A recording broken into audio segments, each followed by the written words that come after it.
Welcome to Chocolat Voyageur Television. My name is Dominique Chartrand and I'm the chocolate maker and owner of Chocolat Voyageur.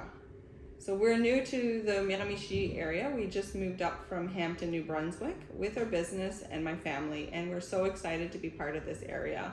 So I'd like to just introduce you to myself and kind of my journey so you get to know me a little bit more. So I'd like to tell you about myself a little bit. I come from Northern Ontario and I'm a proud Franco-Ontarian, and I feel very close and some camaraderie to the Acadians of the area and any other culture coming into a minority environment. I grew up in nature, camping, swimming, dancing, and basically being with my family and friends outside. Nature has always been one of my biggest influences, as well as thinking, creating, and reading. So for me, the world is better and curious through experiencing, reading, and thinking.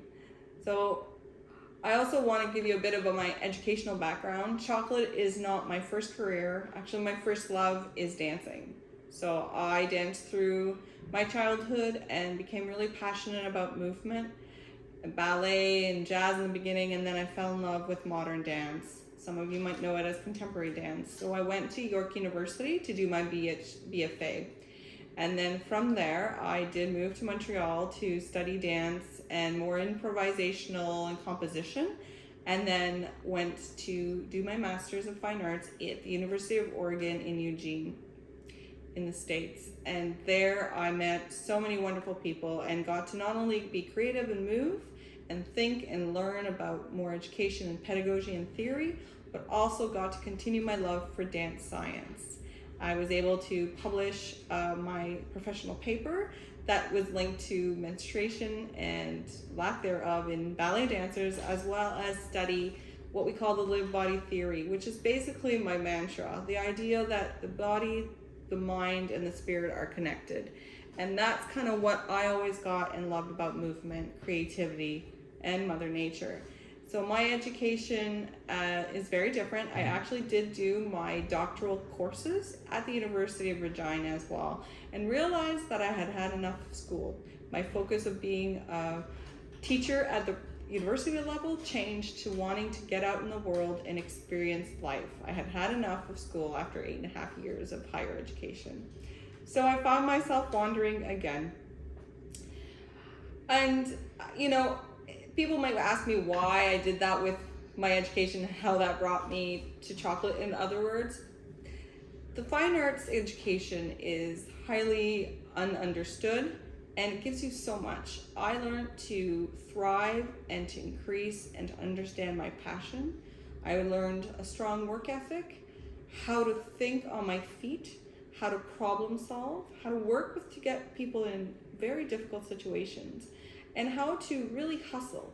And those are really important skills as an entrepreneur. So my education as a dancer, my love of nature, of inquisition, of education actually really did prepare me for chocolate. And when I started and I graduated from York, I remember reading the book about what color is your parachute, because I had no clue what I wanted to do.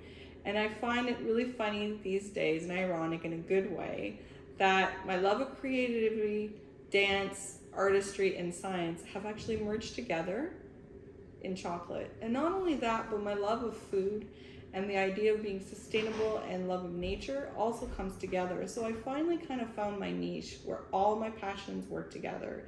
And that's what created Chocolat Voyageur. My inspiration is a really difficult one. I feel like I've lived a few lives. So first of all, my parents, nature, my friends. I've got some great influences by some authors I've read, some artists like Leonardo da Vinci. I also have dancers and choreographers who've inspired me through my life, and people that I've met. And really the idea is that life inspires me. The passion to learn, to feel, to taste, to use all my senses, and to connect with people in that lived way. So not just as a body, a mind, or a spirit, but as a whole person. And also to create this impact, to connect to the earth in a way that gives good food for people to enjoy. How has an entrepreneur life affected my family life? In many ways, and in other ways not. My husband and I have chosen not to have kids. We have dogs. He and I are both wanderers at heart, and I think that that's helped us, of course.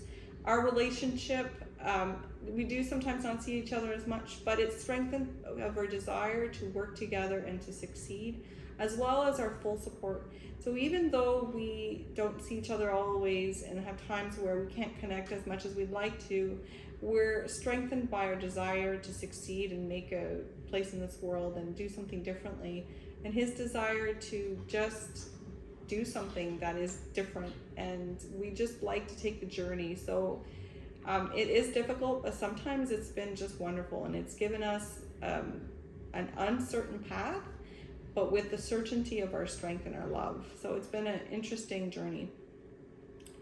What motivates me is a difficult one. When Raganad asked me this question, I really had to ponder it because it's changed so much. Motivation for me has always been to be something, to do something. It wasn't to be rich, it was more to make an impact.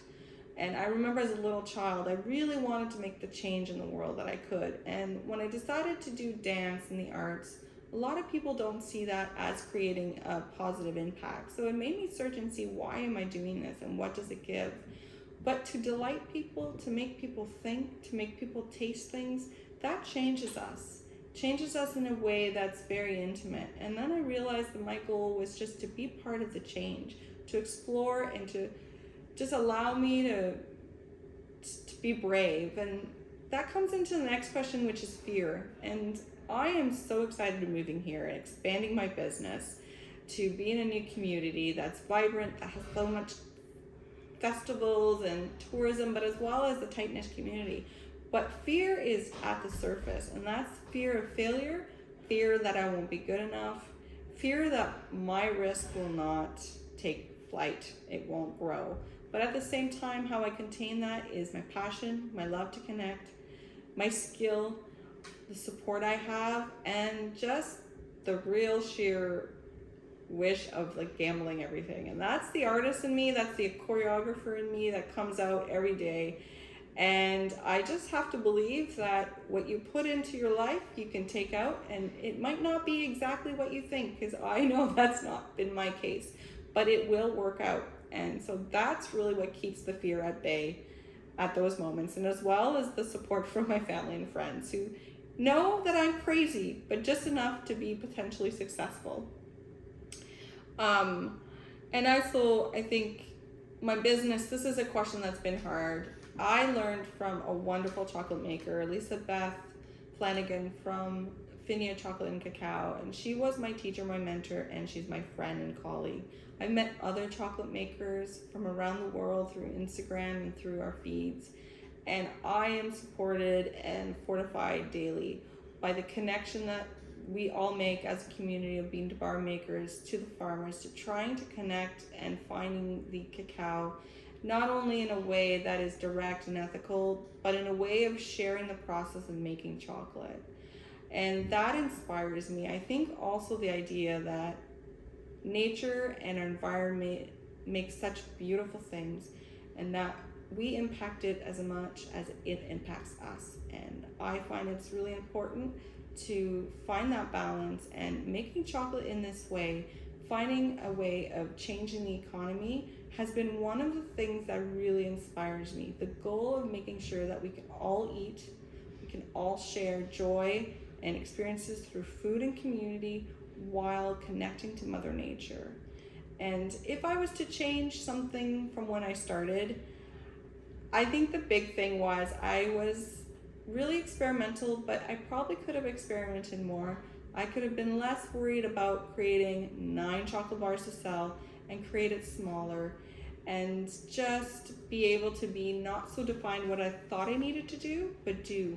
However, this journey in Hampton has been wonderful. Meeting people, trying my chocolate, getting people to taste it, has taught me what I thought I would change, and that is take it time, build it, explore, keep trying new things, and things will come together. And I think that that's really what's driving me in this expansion, is this change of location, and as well as growing my business, is those ideas of just keep exploring, keep creating, keep connecting, and keep trying to be fearless. Thank you so much for joining us on this first YouTube interview with us, and stay tuned for some more coming up. I hope you have a great day, and thanks so much, Miramichi.